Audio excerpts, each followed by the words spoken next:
Welcome. In this section on human security and terrorism, we would see how the terrorism has shifted from the state security to human security. So it's not just about reducing the kind of violence which is present, but moreover having people live a life of dignity, making them capable, having justice and equality for them is more important. So moving from the state security to the human security is the very fundamental idea.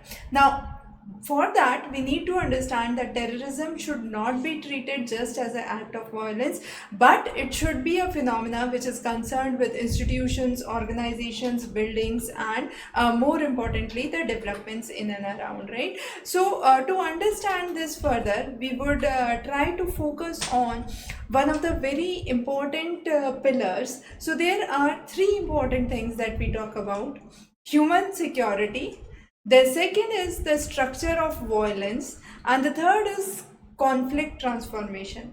So, when we talk about human security, as we said, it is a life of dignity for everyone with equality, justice, respect of their capabilities, right? So, it actually is an idea to provide protection.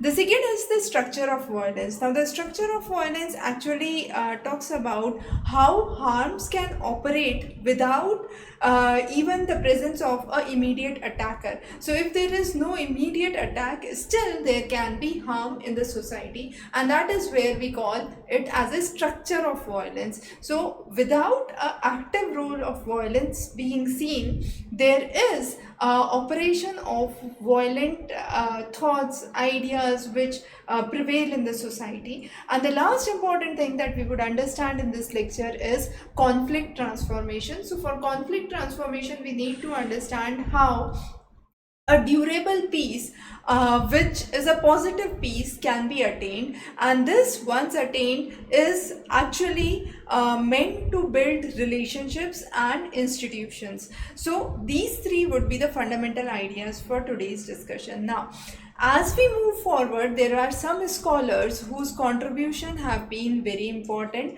The four of those that we would talk about today includes the following. So Tilly actually talked about the economics and the power of origin, or the power, how it originates, so how the state uses the taxes that it gets, and finally there can be warlike situation which could be actually a mob attack, right, by the state.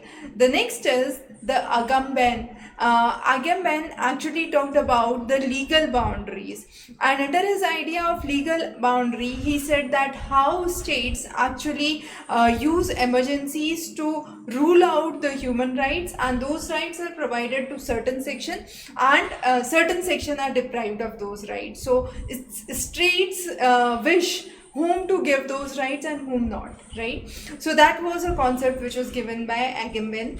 Bembe actually talked about the physical extremes that can be seen because of power, and this is how the states use structural violence to actually mark certain groups as dead. So how state uses power against certain set of groups, that was given by Membe, and that was the idea of necropolitics. The last one that we would talk about is Fanon and Zisk.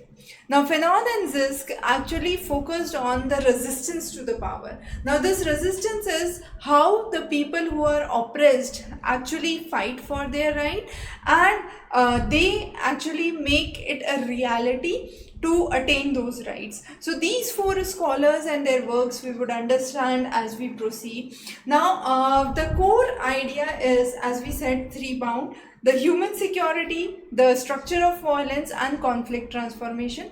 So under human security, we talk about freedom from wants and freedom from fear. So freedom from wants actually talks about the basic things which a people is deprived of, which is the poverty, exclusion, gender disparity, and freedom from fear is ensuring that people are living safely in a given region, right?